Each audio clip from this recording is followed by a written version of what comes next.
hopefully you should be coming up on my screen any minute. Yeah. Oh, hi. Hi, Catherine. Oh, Hello. thank you for joining me. We did it.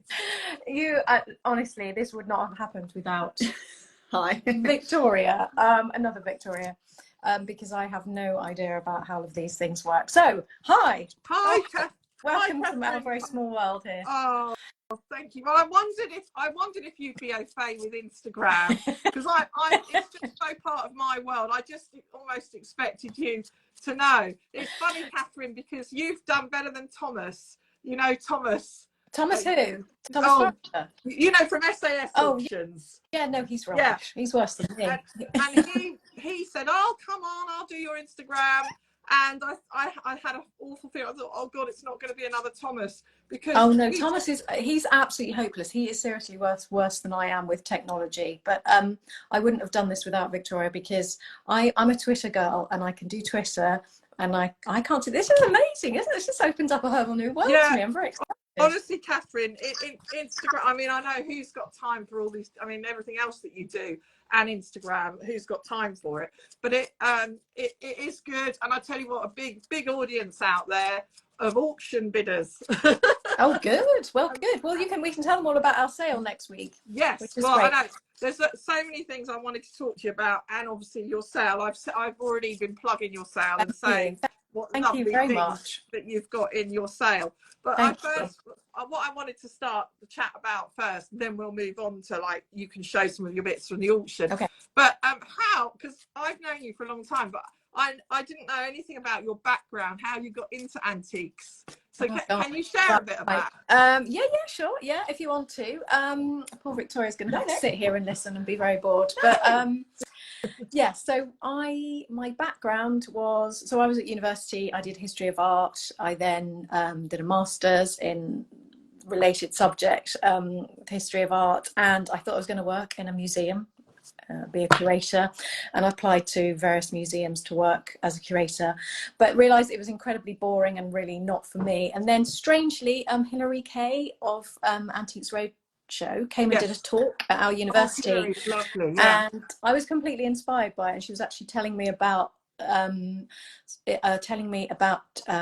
Hendrix's Stratocaster that made an insane amount of money at Sotheby's, and I thought, that's what I want to do. I want to go and be an auctioneer.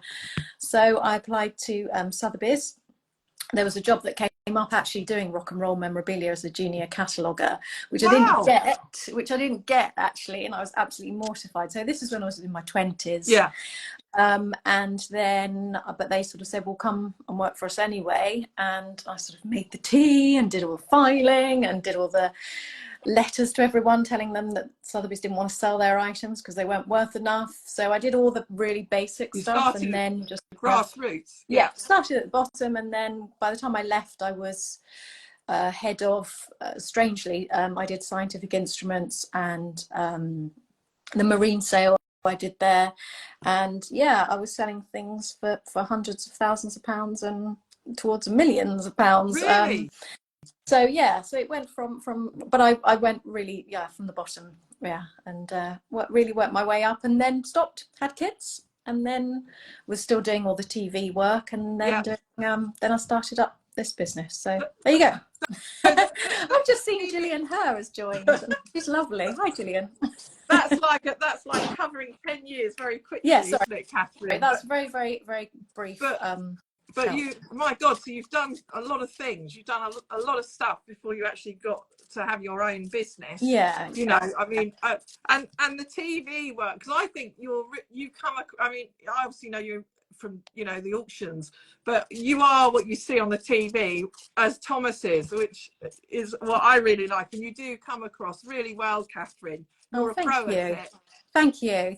Well, I mean, we always have to sort of up turn up the volume a little bit and sort of push ourselves up a little bit more. But I like to think that how I am on telly is pretty much how I am. So Thomas is exactly the same. I mean, he's nuts. A character, isn't I hope he's not watching this. No, well, I don't know if it's him or if it's his wife, but I often see that they do watch and they do support me, and I often see them pop up. But I think one thing about, you're a fantastic auctioneer as well, woman auctioneer, fantastic. I think that you've got to be, it's a bit like being on stage, being an auctioneer, isn't it? Yeah. It's quite it can be quite tough with some of the jewelry boys, not mentioning any names. Yeah, so they give you a bit of a run for your money sometimes. I mean, the best bit, obviously, for everybody is when you're selling something and you've got all the bank of phones, everyone's going for something, and the adrenaline's flowing and the prices are going up. It's you know, it's an amazing feeling. There's nothing like it. And you know, people say it is like a stage, it is being on, and everyone is watching you. So it's yeah, I mean, it's not the same as it used to be. You know, I remember, you know, we were selling things in New York and things were making millions and we had everyone around and it was such a great buzz. And it's not like that so much now, but we try and, you know, we invite people to our sale rooms and we want it to be as much as a performance as it's always been. So we try and create a good atmosphere. But I think you are, and I think you have a good banter with your audience when you're auctioneering. You know, and I've seen a couple of other auctioneers that if someone's being naughty, you'll tell them off. So rightly so, because that must be really distracting, you know, sometimes if you've got people talking too loudly or you know. I mean, what people have to remember is at the end of the day, obviously we want our buyers to come, but our loyalty and our clients are our vendors. They're the people who've given us the items to sell, and we want to do the best job that we possibly can do for our clients. That's what's really important to me. It's important to have good customer service, and my buyers are equally hugely, you know, important, but number one priority is always my consigners. So you know, you've got to reach the best possible price you can for the item. But talking about the items and the goods, because again we'll move on to the auction and you can share. I can't wait to see some of the things because people are going to get a preview of some of the things which I've told everyone about. But what would you say, Catherine, is your favourite sort of genre in antiques? Do you think jewellery is, or yeah, for sure. Yeah, definitely jewellery. We love trying on all the jewellery. As soon as it comes in, we try it on and we have we enjoy. I mean, yeah, definitely jewellery, watches obviously as well, but I mean, there are the odd items that come in and we're just really passionate about something, you know, something unusual, something that will just stop us in our tracks and think, what is this? Something that's completely unusual, something just, you know, hard to pinpoint. It's really hard for me to pinpoint that, but it could be anything. I mean, yesterday there was something that came in which wasn't worth anything at all, and Tom was cataloguing it and explaining to us actually it wasn't a vase at all. It started off life as a Regency teapot, and we were just trying to work out how it all. So you know, something just completely, and then we're all sitting around trying to work it out. There was something that came through yesterday we thought was an early portrait of Nelson, and we've done some research and actually found out probably it's much later. So it's just, you know, you see different things every day. It's such an exciting job. You never know. I mean, I think that's one thing that I never know from one day to the next what I'm going to see or what I'm going to buy, but funny enough, Catherine, I do find, and I don't know if you get this in the auction, but I might buy a specific early piece of jewellery or something that I never see, and then blow me down. The next week, I see another one, and then they often come in threes, and it's like a really strange. And that's happened a lot over the years, and I think things seem to come in threes. It's quite bonkers. One of the things I was going to ask you, I think I asked Thomas this, but not on the live because we never got to do it. But what is the thing that's made the most money that you've ever auctioned? And you know, and what was the estimate? What did you expect it to make a lot? Okay, so there's a few things. So that I've been involved in. In New York, we sold a pocket watch. I didn't have a license to do the auctioneering in New York, so I was on the telephones, but it's something I've been sort of involved in. And it was a pocket watch that sold for $8.5 million, which was Patek Philippe Super Complication, which actually is worth, I don't know, 4 times more now. But anyway, that was a very long time ago.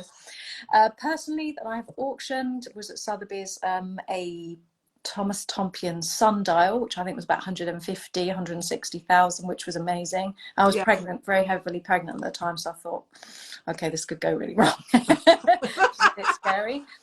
Me personally, in my business here, we've sold lots of things at sort of 20, 30, 40,000. Yeah. Probably the beautiful Riviera necklace, diamond necklace, Oh, I 47,000 remember was, that. which was that, which you Yeah. remember you came to see. That was absolutely, and that was really exciting because we had everyone wanted to phone bid on that. Yeah. I mean, I think we had 9 phone bidders on that. So that was really exciting. And people from, you know, Yeah. Geneva, all across, Yeah. obviously the UK, the top buyers. So that was very, very exciting. Well, Yeah, there's nothing like that. It's the best feeling. yeah, I was going to say, because that, like you, as coming to your auction to look to buy, but looking at it from your point of view, that must be really exciting when you think, crikey, what is that going to make? And I've got so much interest. Do you actually think, Catherine, sometimes things make money almost where two people it actually goes over what the market price is, and it's literally two bulls fighting to own it? Do you see that? Yes. Really? Yes, absolutely. Yes, absolutely. And sometimes you get, and that's the job of an auctioneer, and that's what you've got to do. Your job is to push it as high, obviously, as high as you possibly can for your client, and then for yourself in the long run. But you know, I was watching the Freddie Mercury auction actually this week, and Yeah, watching how a really good auctioneer really looks and engages with the person that's bidding, and really, you know, to try and give them that eye contact in order to try and, you know, get that bid and try and get them to really push and get more than you possibly can get, even what it's worth. I mean, I remember when we sold that necklace, the Riviera necklace we were just talking about, they said to me, you got higher than a Geneva price. You got a really good price on that, because that would never happen again. So I was quite chuffed with that. Oh, well done, Catherine. Well, you deserve it. I mean, I see, and I come to your auction when I can, because often I can't get away from the shop, and it's either my husband or my son that come, and they always say to me, oh, there's nothing for you. And I think, so I have to sort of come out and look myself and actually get out and view the auctions, because there's nothing like looking at the jewelry and examining it in your hand. I think looking at it from pictures and online, if you can't, then that's all you have to do. But I think there's nothing like actually feeling and touching it, you know. Yeah, but no, quite right. I have a lot of admiration for you. I know we've got a mutual friend of ours in the trade, Katrina, and she said to me, I admire Catherine so much, because I see you. I mean, I know you've got children, so have I, and you're running the business. You've got all your staff there. You're obviously getting the catalogue all ready and all the descriptions, and, you know, getting all the catalogues out and getting it all online, and getting a sale together. I mean, that must be quite stressful, isn't it? Yeah, it's really, really stressful, but I'm very lucky. I've got a really lovely team that work with me, and everyone works so hard. Everyone really pulls together to get it working the way that it does. And then next week, when we display it all at Farley at the golf club, we've got again a wonderful team. Yeah, it's great to come along, have lunch, and come and have their afternoon teas are very good. And yeah, so it's a nice place to come along and have a little lunch and then sort of view, which quite a lot of private people do, which is great.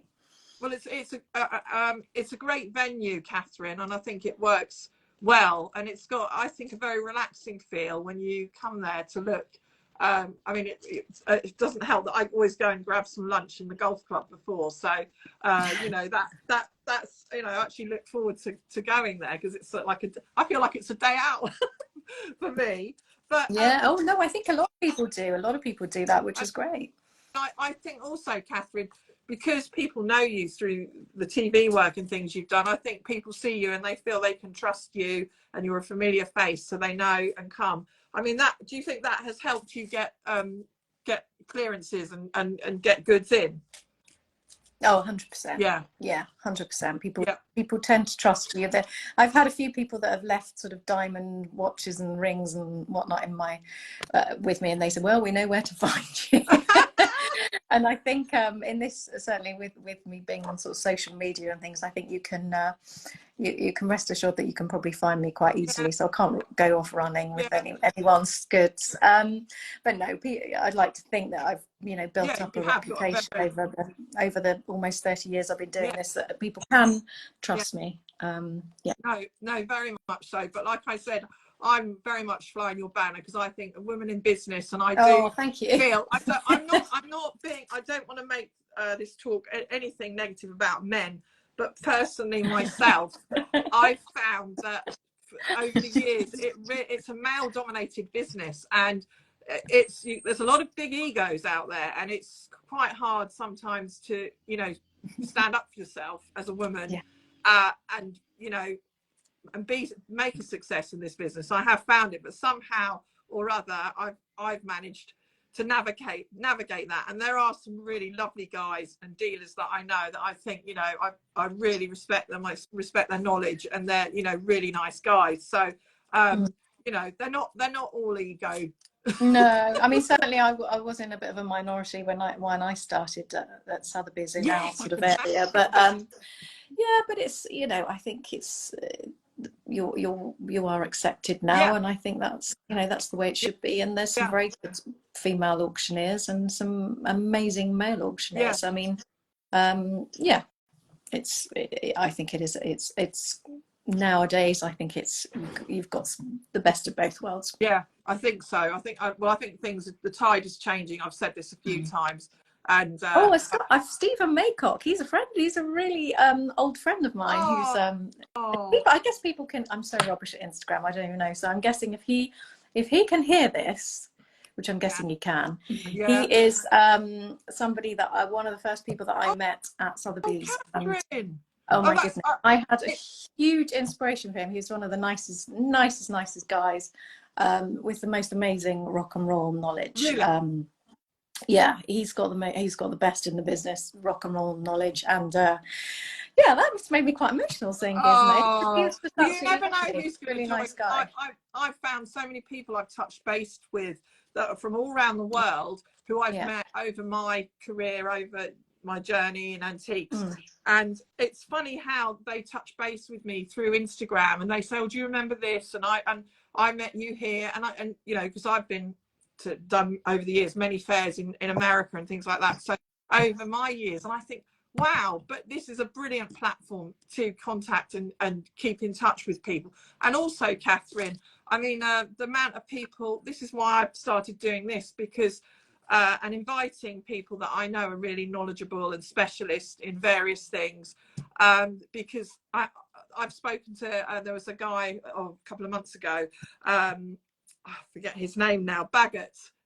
Michael Baggett. Yeah, Michael, sorry, thank you. I couldn't remember your name, Michael. I saw you this morning. He posted something. Oh my God, he's like an encyclopedia of silver. No, you'll never get anybody that knows more than Michael on anything. He knows actually probably rock and roll memorabilia, which is what we're talking about, is probably something he doesn't know about. But everything else, I mean, it's silver obviously is his number one. He's incredible. And again, yeah, I have huge admiration, because there's people like that who have made this their lives. And I mean, I know a little bit about a lot of things. I wouldn't say that I'm a specialist in one particular area. I know a lot about lots of little areas, lots of other areas. But there are people like him who have just studied silver to death. And what he doesn't know about a York hallmark or an Exeter hallmark is not worth knowing. It's incredible.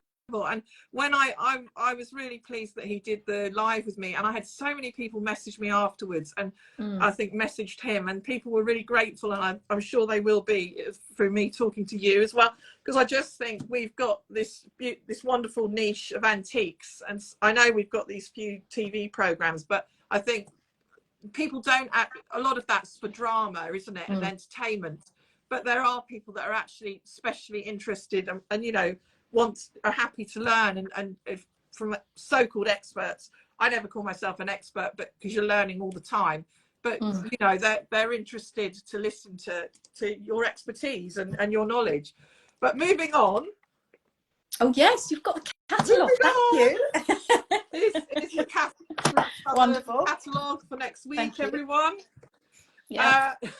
Giving you the plug. Thank you. Well, at least you have a catalogue, a beautiful glossy catalogue, Catherine, because some auctions don't they're just a bit of typed up paper now, aren't they? Yeah, I mean, it's something people keep sort of saying, oh, you know, are you going to stop doing catalogues?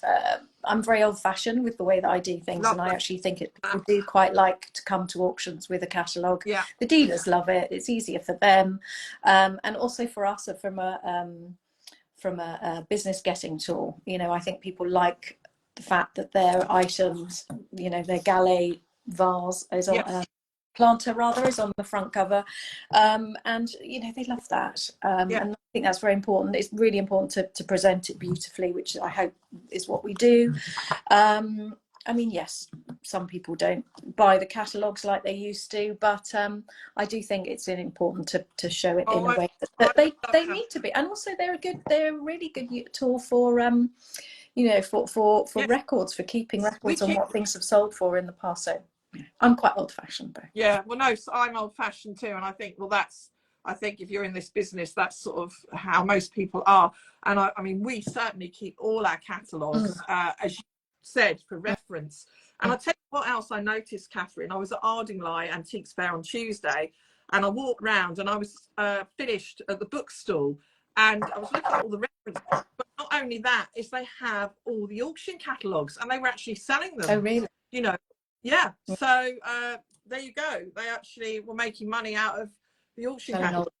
Yeah. Because I must say, because at home we've got so many, and some we had over 10 years old, and it was getting ridiculous. And I just said to Seb, I think we've got to just get rid of them and chuck them. Where do you put them all? But you can sell them. Yeah. Oh, absolutely. Well, maybe someday someone will sell ours. Yes. Well, I've got loads of fat old ones. Can you tell us about this? Oh yes. Well, I'm going to show you this because I would like to show you. I like to show it to you on, which is, so we've got just to tell people who have joined us, we've got this beautiful snake necklace which came in to this very room actually where I'm sitting. It's a 1960s snake necklace, articulated snake necklace with a beautiful sapphire, and it's 12.6 carats, the sapphire, surrounded by brilliant diamonds, brilliant cut diamonds. So I'm just going to show it to you on. This is Victoria. Hi Victoria, thank you. Oh my god, it's beautiful. I mean, the scales, it looks fully articulated. Is that right, Catherine? Yeah, it is fully articulated. Yeah. And is it 18 carat, I'm guessing? It's 18 carat, and the sapphire is Ceylon, from Ceylon, and it's not heat treated, and it's 12.6 carats, and it is signed by the German maker as well. So that's going to do so well, especially the fact that it's signed as well, and it's a Ceylon sapphire. Thank you. So probably it was made to order. We would have thought it'd be nice to know who was actually made for. I mean, the person that bought it, they've had it in their family for quite some time, but you know, we're not exactly sure when it was purchased by them, but it's beautiful. I mean, it's a really solid piece. I mean, the estimate on that is really because of the size of the sapphire. Is it possible to take it off, Victoria, and just show the detailing? Yeah. Oh, look, there you go. She's got it. Yeah, can everybody see that? I mean, that sapphire alone is magnificent, isn't it? And the quality of it. Yeah, we have great light in here, but I think you can see it's yeah. So that's Catherine, do you want to give your auction a plug? It's next Wednesday, isn't it? So this will be coming up next Wednesday. If you wanted to come and view it, you can view on Monday afternoon and Tuesday, all day Tuesday, and Wednesday morning. So this is lot 485. This will be on view at Farley Golf Club in Wallingham. There we have it. The estimate for that is £30,000 to £40,000. There it is. I mean, it's just a magnificent one-off thing, and we all know it is totally. It is a one-off piece. You won't see something like that in a hurry. So it's a beautiful piece. I was absolutely shocked when I saw that. You can imagine from the size of it.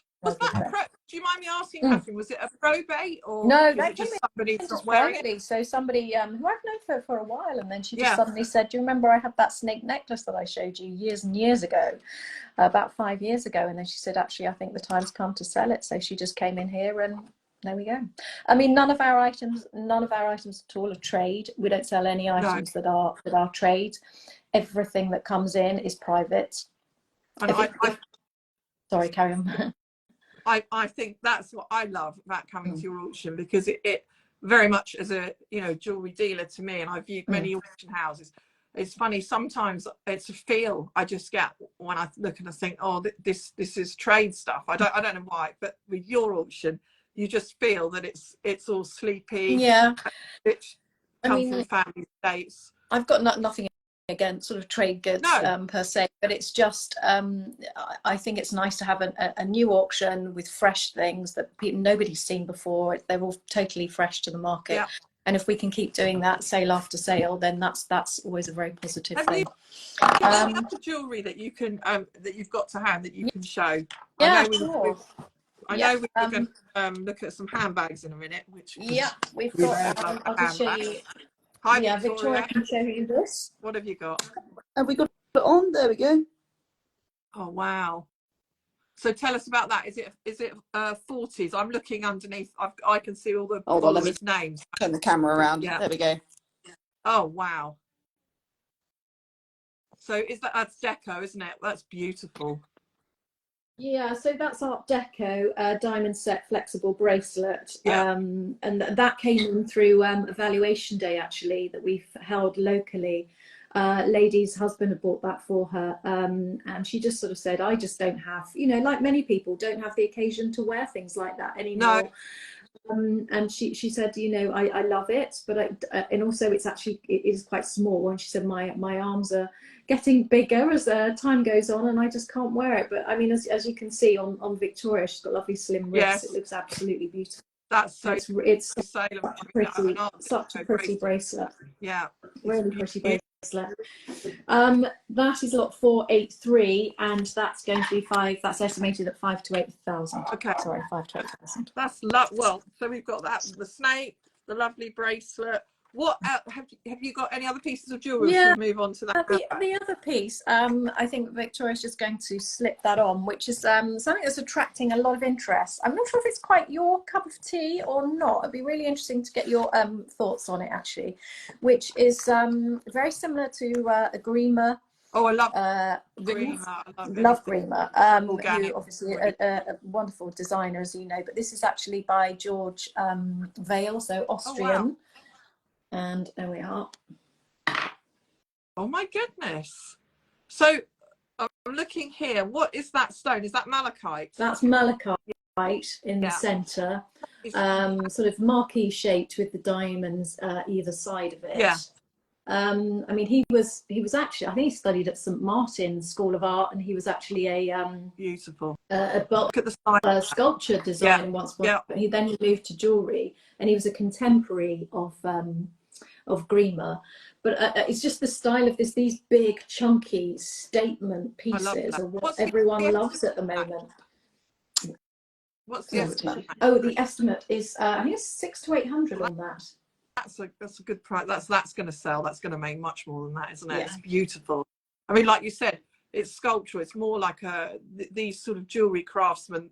It's more like a piece of artwork than almost a piece of jewelry. But this sort of jewelry is really coming up now. Mm-hmm.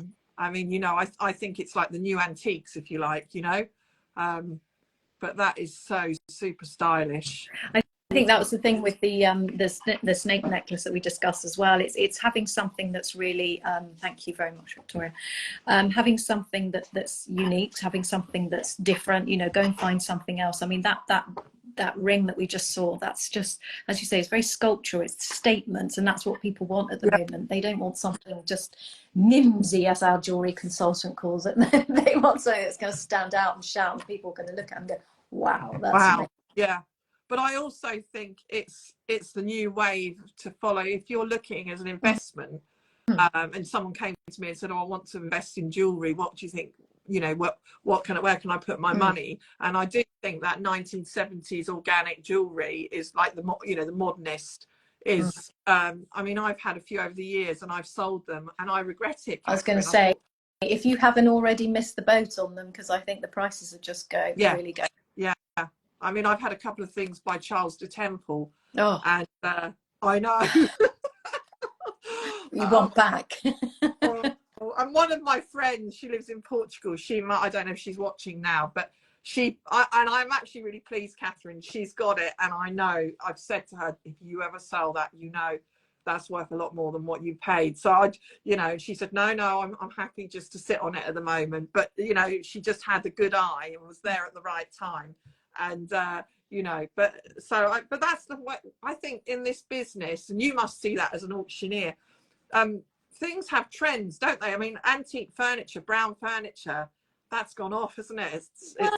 It's I mean, everyone says that, yeah, but you can't. I mean, it's just so sad when you go to auctions and me as an auctioneer as well, and you sell some of these like Georgian chest of drawers and things, and George III chest of drawers, and they're sort of £200, and you can't sell it. You just think, what's the world coming to? It is quite sad to see that. And I do think it's a bit of a cliche that everyone is saying brown furniture doesn't sell, because it can sell if it's the right piece. It depends on what it is, but it's big, heavy, clunky piece is not so low that you can only buy it now, and it's only going to go up.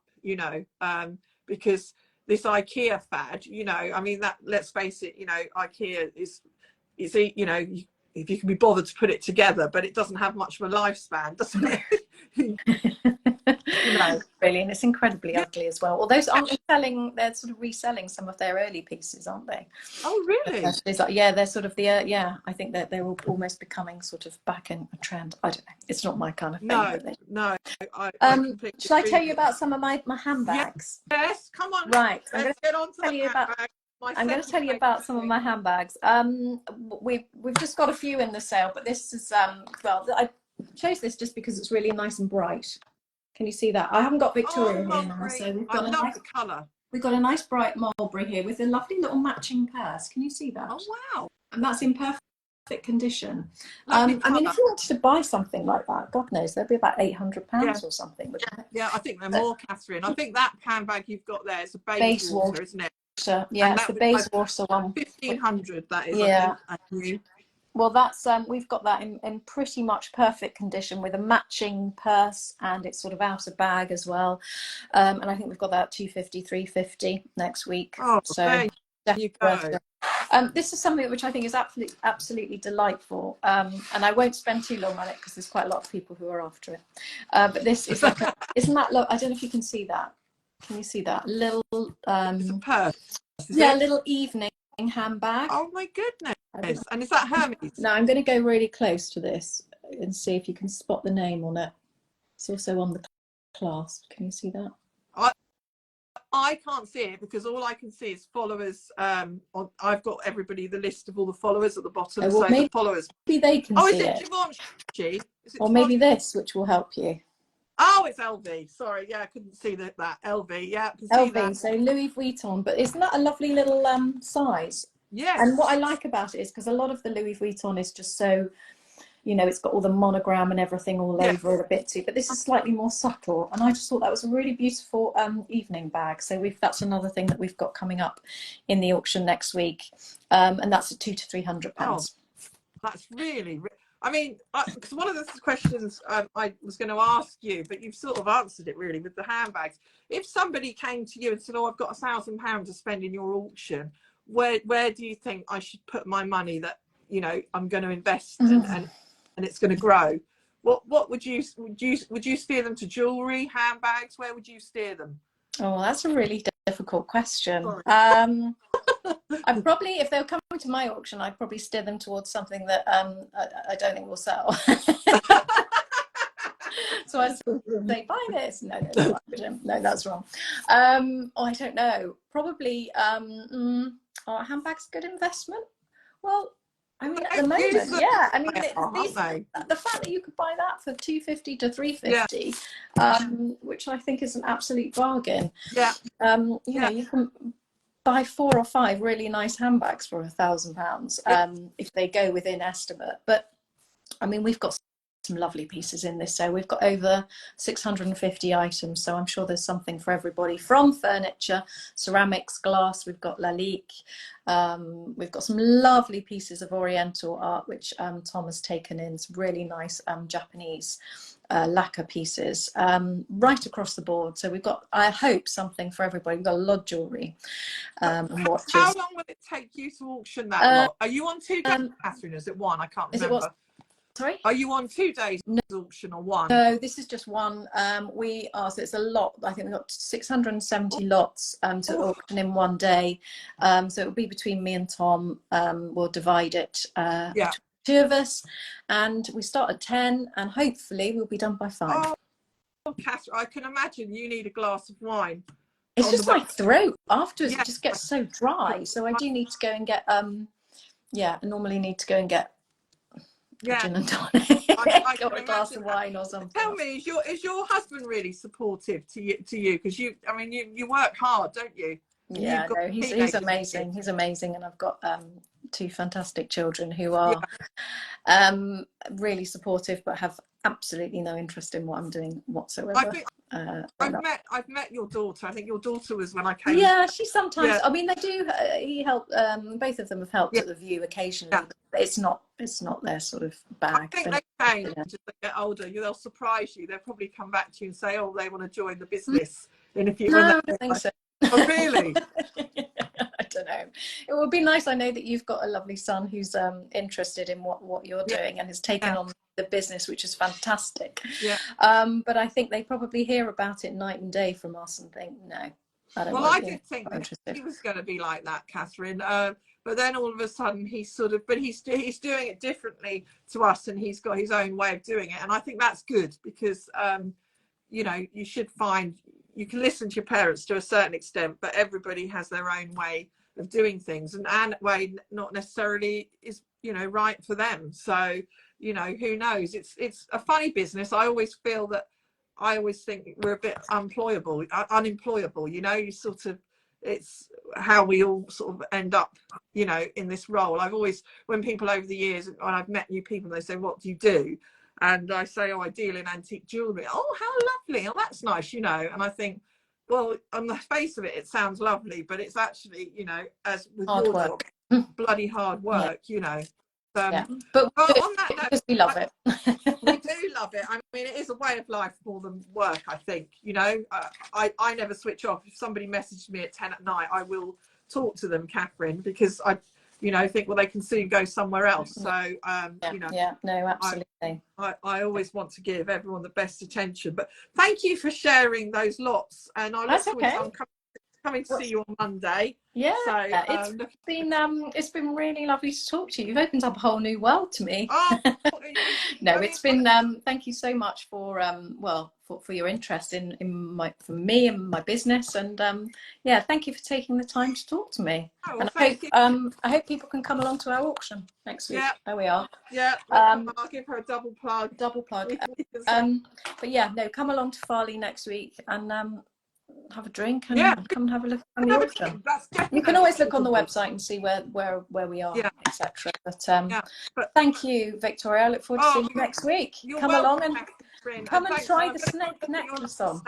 And cool yourself down. Yeah, I will. Yeah. Thank you to Victoria, your lovely model. Yes. I'm going to let you go, and then I'm going to say goodbye to everyone else. But I'll see you on Monday, Catherine. Thanks very much. Have a great weekend.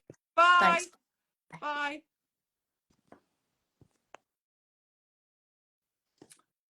Oh my goodness, wasn't Catherine fun? There were so many more questions I wanted to ask her, but I have to say, guys, I'm sure Catherine was hot and I was hot, and I just thought, we've talked about the auction, and maybe I can chat to her another day and ask her some other questions, because I was going to ask her what's her favourite movie, have you got any funny stories from filming, and so many things. But you can see I've got a fan here. I'm just sweltering. But check out Catherine Southern, her auction online. I think she'll be on the sale room, but there's some fantastic things in there. As Catherine said, there's something for everyone. So there's jewelry, porcelain, silver, handbags, everything. So yeah, check out her auction. She does work really hard, but she really runs a tight ship.